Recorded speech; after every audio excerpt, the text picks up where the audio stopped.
This is my project. Gumawa po tayo ng shower room. Shower room natin hindi pa tapos. So, hindi ko pa napalitadahan ng loob. Yan. Yan, papalitadahan ko pa yan. Ganda papalitadahan eh. Yan, shower room, sliding. Yan, pwede ka mag-shower sa loob. Hindi siya makikita.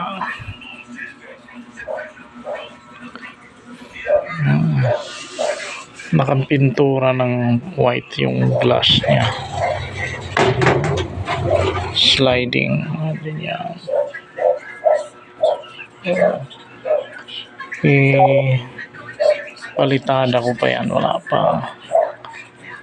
Hindi pa tapos. Maglagay pa tayo ng shower dyan. Papalitadahan pa lang natin yan.